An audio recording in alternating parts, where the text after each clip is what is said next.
Bismillahirrahmanirrahim. Assalamualaikum warahmatullahi wabarakatuh. Alhamdulillahirrabbilalamin. Allahumma salli ala Sayyidina Muhammadin wa ala alihi wa sahbihi wa salim ajmain. Alhamdulillah, kami dari Yayasan Rubatul Khairat Kota Ternate di bawah pimpinan Al-Habib Abdurrahman bin Kamil As-Sadaf. Sementara ini kami lagi membangun gedung pondok pesantren Rubatul Khairat Madrasah Al-Ulya yang sementara dibangun, ya. Gedung lantai 3. Kami sangat membutuhkan dana infak dan sedekah dari jamaah bapak-bapak dan ibu-ibu. Bagi yang mau berinfak untuk melanjutkan pembangunan gedung pondok pesantren, bisa ditransfer di rekening Bank Syariah Indonesia atas nama Yayasan Rubatul Khairat. Nomor rekening 723563956. Terima kasih.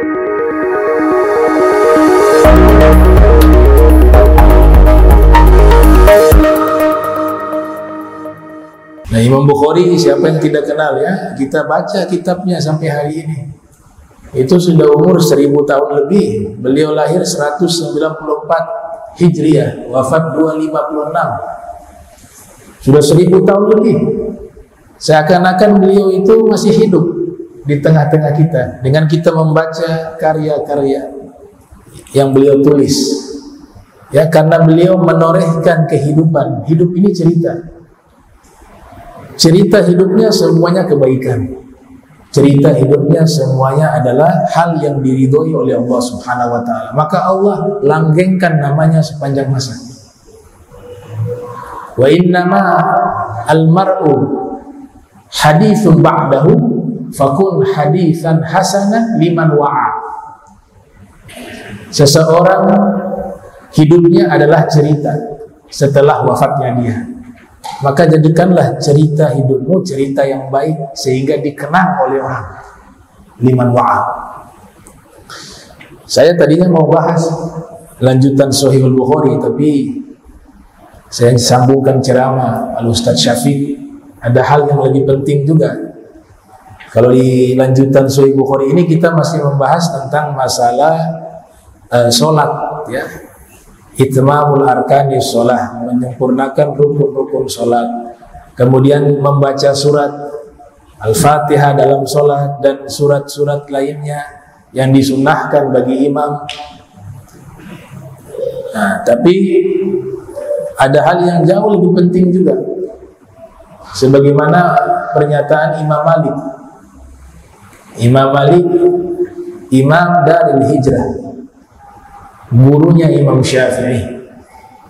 Beliau juga menimba ilmu kepada Imam Ja'far Shadiq bin Muhammad al-Baqir. Kelahiran tahun 93 Hijriah, wafat 179 Hijriah. Coba perhatikan apa yang beliau sampaikan. Beliau mengatakan begini, dan ini ucapan beliau sangat terkenal, ya. Bahkan Imam Ghazali memasukkan ucapan beliau ini ke dalam kitabnya Ayyuhal Walad. Ada kitab Imam Ghazali judulnya Ayyuhal Walad. Imam Ghazali lahir 450, wafat 505 Hijriah. Jadi Imam Malik mengatakan begini, man tafaqqaha wa lam yatasawwaf faqad tafassaqa, wa man tasawwafa wa lam yatafaqqah faqad tazandaqa, wa man jama'a bainahuma faqad tahaqqaqa. Yang artinya siapa yang memperdalam ilmu fikih tanpa diiringi mempelajari ilmu tasawuf, tanda kutip tasawuf akhlak, maka dia akan menjadi fasik. Fasik itu adalah orang yang melakukan dosa, atau al-khuruj an tariqil haq. Dia pasti keluar dari rel jalan kebenaran. Jadi yang kita pelajari hanya ilmu hukum zahir saja. Sholat, puasa, zakat, haji, umroh, sedekah, infak. hanya sebatas itu yang kita sibuk pelajari tanpa kita membenahi masalah hati, maka amalan semacam itu bisa jadi dosa karena kita belum tahu ilmunya. Misalnya begini, orang berangkat melaksanakan ibadah haji atau ibadah umroh, apalagi sekarang kan ramai umroh dengan berbagai macam travel, fasilitas, ada semuanya. Perjalanan umroh qasdul baiti, Baitil Haram, tujuannya secara bahasa menuju ke Baitil Haram, Al-Masjidil Haram, dan juga Masjid Nabawi, ya, ditambah dengan mengunjungi Masjid Nabawi. Itu kan bagus, melakukan perjalanan dengan niat ibadah, itu bagus. Tapi kita kalau lupa bahwa bukan hanya pergi ke sana dan ibadah kemudian dikatakan diterima ibadah kita, tapi harus melihat niat ke sana apa saja. Oh, sekalian belanja nih, di sana barang emasnya bagus. Oh, sekalian deh di sana jalan-jalan. Oh, sekalian deh di sana saya mau buat apa? Status ya di WA. Fotonya bagus tuh, lagi ibadah nih, lagi tahajud, lagi ini semua nih. Imam Ghazali mengatakan di sini, kalau niatnya beliau pakai persentase, dan juga Ibnu Taimiyah ya, di dalam kitab Umdatul Ahkam, kalau dari awal niatnya hanya untuk jalan-jalan, niat awalnya ibadah sampingan deh, yang penting utama jalan-jalan, refreshing, maka ibadah umrohnya ini tertolak karena niatnya bukan ibadah, jalan-jalan. Itu sepakat. Kenapa ke sana? Nah, jalan-jalan saja. Kebetulan ada waktu sekaligus umroh deh. Ibadahnya nomor sekian. Maka dari awal dia berniat itu bukan untuk ibadah. Para ulama mengatakan maka umrohnya itu dianggap tertolak. Tertolak apa? Pahalanya. Tapi pelaksanaannya kalau menggunakan rukun-rukunnya dilaksanakan, ya sah dalam pandangan fikih, sah saja. Tapi pahalanya tidak ada. Ada golongan kedua, saya mau umroh, tapi sekalian deh jalan-jalan. Sekalian jalan-jalan. Maka dilihat presentasinya apa? Niat jalan-jalannya presentasinya, oh 70% dalam hati nih kira-kira untuk jalan-jalan, 30% dorongan niat di hatinya untuk ibadah umroh, masih dapat pahala. Tapi pahalanya 30%. Yang 70% untuk jalan-jalan tidak dianggap sebagai ibadah. Nah, ini saya katakan, kenapa begitu pentingnya ilmu tasawuf akhlak atau ilmu tasawuf atau ilmu tazkiyah, karena dia berbicara tentang masalah hati. Di situ dibahas ikhlas, di situ dibahas bagaimana memurnikan niat karena Allah Ta'ala. Fikih tidak masuk ke ranah itu. Fikih hanya menjelaskan cara sholat begini, kalau begini batal, kalau begini sah. Ibadah haji begini caranya, kalau rukunnya begini, wajib hajinya begini, dan seterusnya. Tapi tidak membahas hati, tidak membahas ikhlas. Maka tentu takamul. Kata Imam Malik, siapa yang belajar fikih dan meninggalkan ilmu tasawuf yang membahas tentang masalah hati, maka tafassaqa, khawatir ibadahnya itu mendatangkan dosa. Ya, karena kalau nanti ibadah karena orang bukan karena Allah, ya tercatat dosa. Dakwah ibadah, dakwah ngajak secara surah, yang namanya dakwah bagus, baik, gambaran. Tapi ketika yang berdakwah dalam hatinya punya niat selain Allah, niatnya ingin cari populer, terkenal, niatnya ingin agar orang menghormati, niatnya agar ingin memanfaatkan keilmuannya untuk mencari kekayaan duniawi, dan seterusnya dan seterusnya.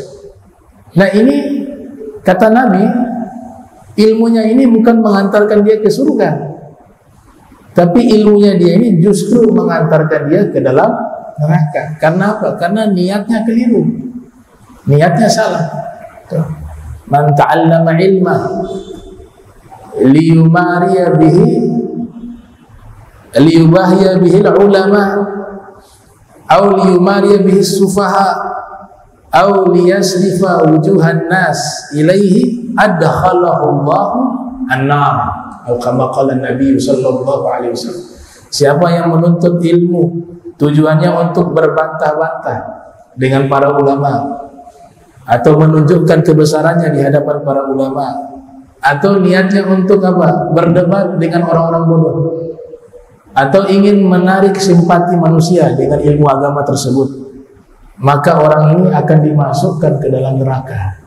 Coba lihat, kalau hanya fokus dakwah ini baik, dakwah ini baik, tanpa kita memeriksa hati kita, tentu hal ini yang bisa kita gunakan sebagai ilmu untuk bisa memeriksa hati kita adalah ilmu tasawuf. Jadi takamul dia, saling melengkapi. Ilmu fikih, ilmu tasawuf saling melengkapi. Itu yang dimaksud oleh Imam Malik tadi. Orang berfikih tapi tidak bertasawuf, maka akan menjadi apa? Amalnya justru membawa pada dosa, amal solehnya. Sebaliknya, kata beliau, siapa yang bertasawuf, sibuk masalah hati, tapi gak belajar nih, sholat gak penting, nanti ujungnya begitu tuh.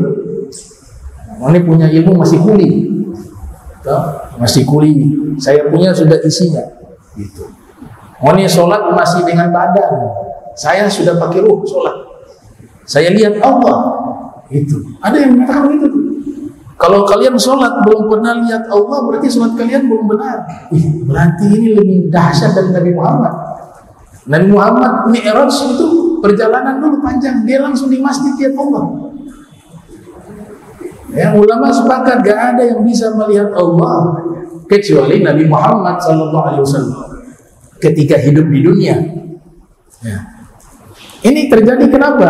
Problem ini muncul karena tadi sibuk masalah hati begini, ya jadi pura-pura jadi wali, ya. Kadang-kadang merasa saya ini sudah jadi wali, gitu. Insya Allah saya tawadu, saya rendah hati. Dia meninggalkan cara sholat yang benar, dia meninggalkan ilmu wudu, dia meninggalkan ilmu zakat, dia meninggalkan halal wal haram. Dari mana dia tahu halal wal haram? Dari ilmu fikih. Benar Imam Malik mengatakan, nah orang ini jadi zindik. Hanya tasawuf, bahas tasawuf, belajar tasawuf, sudah begitu tidak ada guru, otodidak, lebih parah lagi. Dia tersesat dan menyesatkan. Makanya Imam Malik mengatakan, kalau hanya sibuk dengan tasawuf, dengan semua jenis tasawuf, tasawuf falsafi, tasawuf akhlaki, tasawuf sunni, ya, tanpa guru dan tanpa fondasi yang kuat dengan ilmu syariat, maka dia akan apa? Menjadi zindik. Bukan saya yang bilang, Imam Malik. Zindik itu apa? Yufsid al-aqaid fid dakhil. Dia merusak tatanan akidah agamanya dari dalam. Tadi saya bilang, sholat sudah lihat Allah. Kalau belum lihat Allah, belum sholat. Masih kuli berarti, masih gerakan. Saya sudah, yes. Ada dulu juga lucu, Bib, saya sudah kirim cahaya ke Habib. Tuh. Saya kirim cahaya ke Habib. Bib sudah terima tadi malam. Saya bilang belum terima. Sinyal mungkin kurang kuat. Dia terasa sampai ke saya. Lah, ikhwan. Nabi tinggalkan syariat, Nabi juga tinggalkan tarekat. Dua ini gak boleh ditinggal. Al-haqiqah bila syariah batilah. Hakikat tanpa syariat pasti batil. Syekh Zainuddin Maliban, ya, dalam kitabnya mengatakan demikian, atau kakeknya yang mengatakannya. Al-haqiqah bila syariah batilah. Hakikat, tasawuf, ma'rifat tanpa menggunakan syariat maka menjadi batil. Ini juga wali yang mengatakan juga wali. Yang di sana mengaku wali, ini juga wali. Dan ini wali yang ahli fikih. Ini wali yang ilmunya manfaat. Gitu. Kalau hanya ngaku-ngaku semua orang bisa. Tapi ketika sudah dikatakan, Imam Malik sudah mengatakan hal demikian dan diaminkan oleh Imam Ghazali. Imam Ghazali terkenal sebagai sufi. Walaupun beliau ini adalah seorang faqih juga. Ya, karena punya karangan kitab fikih mazhab Syafi'i, bahkan jadi rujukan dalam mazhab Syafi'i di bidang fikih, yaitu kitab Al-Basit, Al-Wasit, Al-Wajiz, Al-Khulasah, semuanya bertemakan masalah fikih. Tapi Imam Ghazali terkenal sebagai seorang sufi atau mutasawwif. Itu pun mengatakan hal yang sama, bahwa tariqah tanpa syariah ataupun hakikat tanpa syariah maka akan menjadi batilah, jadi batil gitu. Maka beliau katakan itu betul. Beliau mengatakan apa? Siapa yang bertasawuf tapi tidak mempelajari ilmu fikih maka dia akan zindik, tazandaqah, menjadi zindik. Wa man jama'a bainahuma faqad tahaqqaqa. Siapa yang menggabungkan fikih dengan tasawuf maka dia telah mewujudkan ajaran Islam yang benar. Nah, ini yang kita pegang. Nah, dan ini diaminkan oleh Imam Syafi'i, diaminkan oleh Imam Abu Hanifah, diaminkan oleh Imam Ahmad bin Hanbal dan ulama-ulama setelahnya, baik dari kalangan fuqaha, baik juga dari kalangan asfiyah, dan baik juga di kalangan muhaddithun wal mufassirun. Semuanya sama. Ya, gak boleh meninggalkan syariat, dan syariat juga harus dengan bertasawuf. Ada tokoh sufi di Mesir, wafat di wilayah Mesir waktu mau haji, tapi jauh katanya, jaraknya dari kota Kairo itu jauh. Al-Imam Abu Hasan Sazili itu meninggal sedang melakukan perjalanan ibadah haji di daerah terpencil. Sekarang sudah dibangun masjid dan tempatnya sudah diketahui, diziarahi oleh umat. Beliau ini kan terkenal sebagai salah satu tokoh sufi yang tarekatnya sangat terkenal, Tariqah Saziliyah. Tariqah Saziliyah. Dan bacaan wirid dari beliau terkenal namanya Hizbul Bahar. Ya. Beliau matanya buta, tapi luar biasa, hatinya tidak buta. Kita ini kan terbalik, mata kita tidak buta, tapi mata hati kita buta.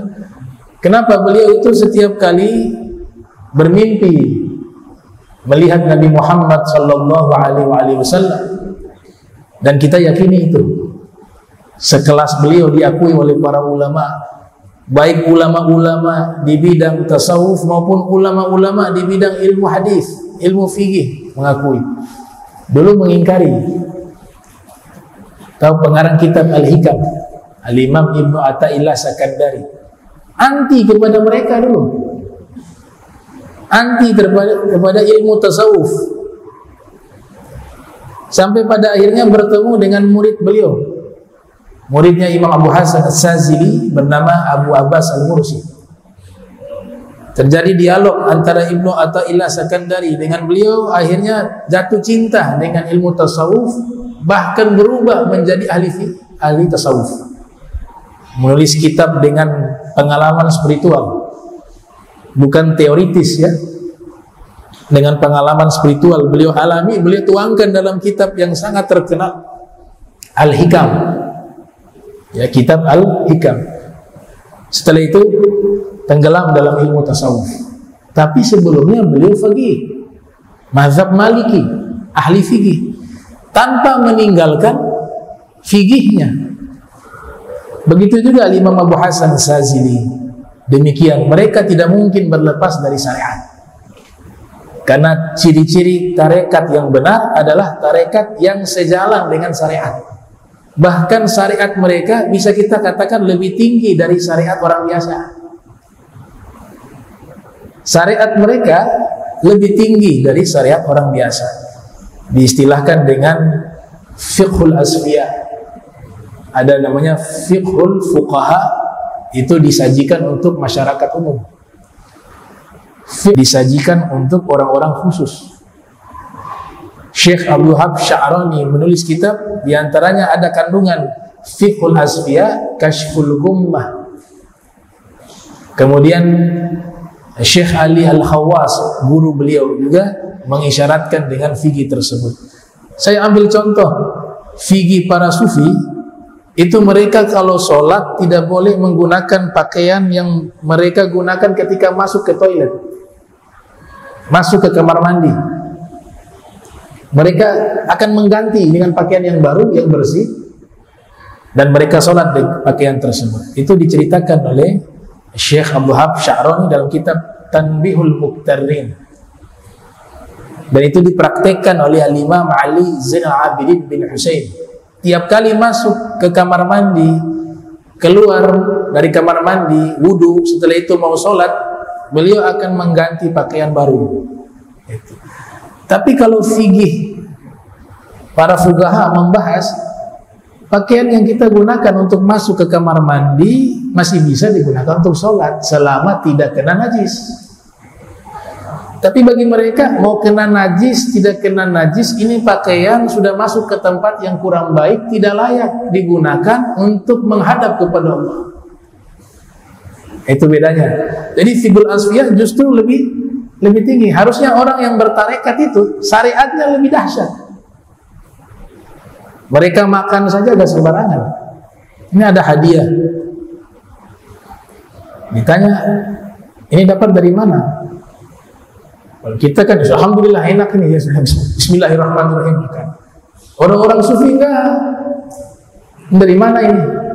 Dan mereka tidak tersinggung karena sudah paham. Oh, saya dapat ini dari fulan, fulan titipkan. Oh, antarkan ke rumah fulan. Dia datang ke rumah fulan tadi, ditanya, ya fulan, kamu kasih hadiah ke saya? Iya benar. Mohon maaf, ini dapat dari mana? Oh, tadi saya ke pasar, ada beli bahan, kemudian pulang ke rumah istri masak nih kue, jadi kue ini. Oh, kenal orang yang kau beli bahan-bahannya? Kenal. Dia ke sana lagi, cari tahu. Ini bahan-bahan beli di mana? Oh, beli di agen sana. Dia ke agen lagi. Sampai pada akhirnya apa? 6 mata rantai atau 7 mata rantai. Kalau sudah lolos ini semuanya halal, baru dia makan. Itu sufi. Antum tahu Imam Nawawi gak pernah makan makanan yang ada di Damaskus. Harus dari kebunnya di kota Nawa. Dikirim makanan dari sana. Kenapa?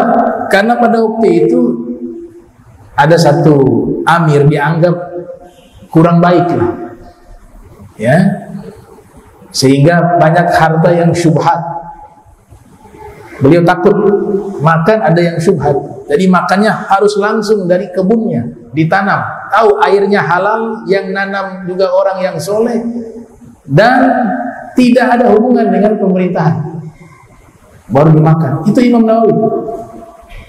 Sufyan Ats-Tsauri, Al-Imam Sufyan Ats-Tsauri dapat kasus di tempat beliau ada kambing dari harta negara, Baitul Mal, ya. 1 ekor lepas. Dan belum ditemukan, dan kambing ini kambing memang sudah khusus untuk kurban. Lepas, belum ada kabar ditemukan itu kambing. Beliau ini senang makan kambing, tapi karena takut beli di pasar ternyata beli kambing yang hilang itu, ya pikirannya ke situ. Maka saya makan harta yang haram, bukan haknya saya. Akhirnya mogok makan kambing. Sampai kambing itu ditemukan 1 tahun berikutnya, baru dikasih kabar, ditanya sama beliau, sudah dapat itu kambing milik negara? Sudah. Alhamdulillah sekarang saya bisa makan kambing. Itu baru namanya bertarekat. Itu yang namanya tasawuf. Jadi tasawuf justru lebih tinggi, syariatnya jauh lebih tinggi daripada syariat orang awam. Gitu. Nah, kami sudah buat penelitian ilmu tasawuf akhlak ini. Tadi Abu Hasan Sazili ya, lahir tahun 571, ada yang mengatakan 591, wafat 656 Hijriah.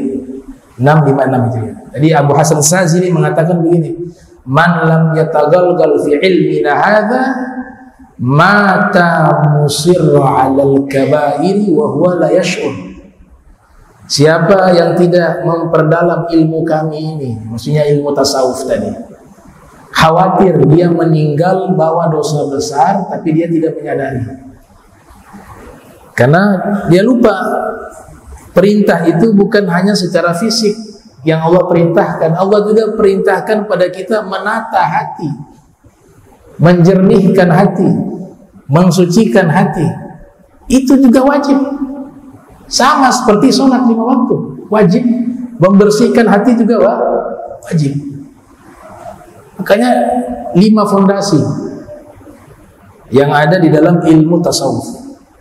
Yang pertama, sofaul qalbi wa muhasabatu nafsi, menjernihkan hati dan mengevaluasi diri. Menjernihkan hati ini disebut dengan risalah at-tazkiyah. Ini ajaran para nabi semuanya, mereka membawa risalah ini. Huwallazi ba'atsa fil ummiyina rasulan minhum yatlu 'alaihim ayatihi wa yuzakkihim wa yu'allimuhumul kitaba wal hikmah wa in kanu min qabl lafid dhalalin mubin. Allah mengutus seorang rasul, Nabi Muhammad sallallahu alaihi wasallam, dan rasul-rasul sebelumnya. Yuzakkihim, tujuan diutusnya mereka yang paling pokok adalah mensucikan mereka, manusia, mensucikan umatnya. Makna yuzaki di sini, yuzaki arwahahu, yuzaki uqulahum, yuzaki anfusahum, yuzaki qulubahum, mensucikan roh mereka, mensucikan akal mereka, mensucikan diri-diri mereka, dan mensucikan hati-hati mereka. Dari semua ini yang paling pokok mensucikan hati.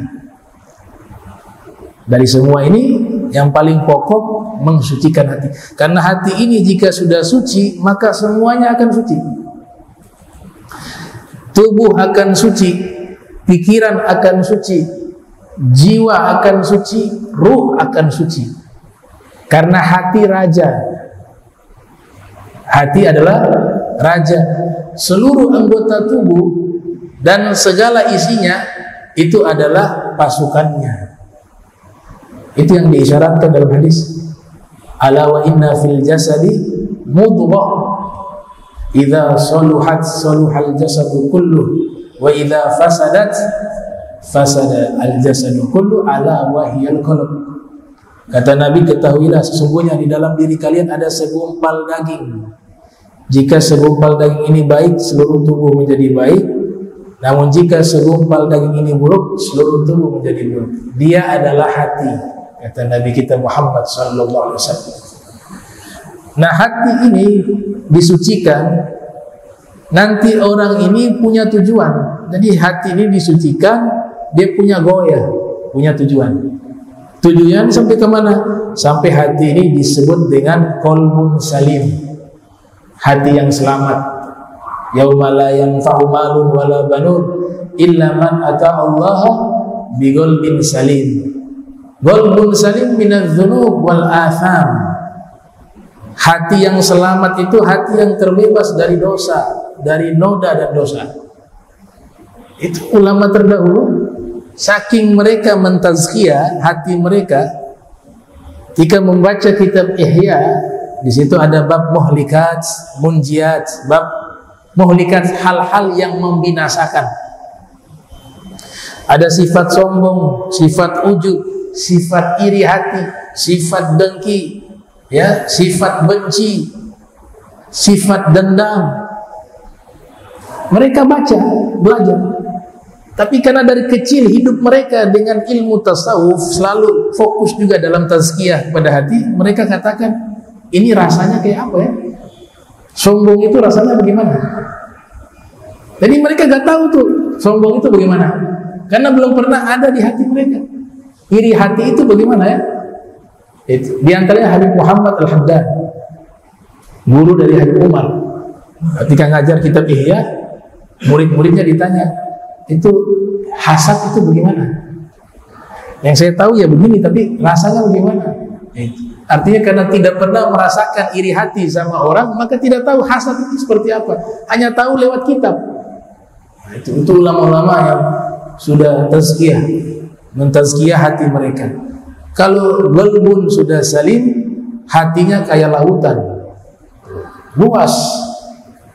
Di lautan mau ada bangkai, ada kapal rusak, gak ada pengaruh, karena dia begitu luas dan dalam. Semuanya ditenggelamkan di dasar. Omongan orang gak sakit hati dia, mau yang puji, mau yang menghinakan, ya mau caci maki. Kalau hati kita sudah tidak merasakan sakit dengan ucapan-ucapan itu, berarti hati kita ini sudah luas seperti lautan. Kalau sudah luas seperti lautan, berarti hati ini insya Allah sudah ada nur Nabi Muhammad SAW. Ya, itu. Yang berikut, muhasabatu, ya, mengevaluasi diri, muhasabatin nafs. Jadi evaluasi diri ini satu cara yang paling baik untuk mencari tahu apa kekurangan kita. Kita manusia, bukan nabi, bukan rasul. Semuanya pasti punya potensi hati itu ada nodanya. Tapi ketika kita muhasabah, hasibu anfusakum qabla an tuhasabu wazinu a'malakum qabla an tuzanu. Setiap hari kita lihat, oh kekurangan saya di sini, saya harus hilangkan. Kenapa? Harapan meninggal gak bawa dosa di hati. Ada iri hati sama orang, hilangkan. Ada benci sama orang, hilangkan. Ada dendam sama orang, hilangkan. Jangan kotori hatimu. Buat itu ruang yang bersih, sehingga di situ bisa dititipkan asrar, dititipkan anwar di dalam hati kita. Ya. Nur Nabi Muhammad menetap dalam hati yang bersih. Kalau hati itu masih ada terikat dengan hal demikian, maka cahaya ini gak bisa masuk. Maka jangan sia-siakan hati.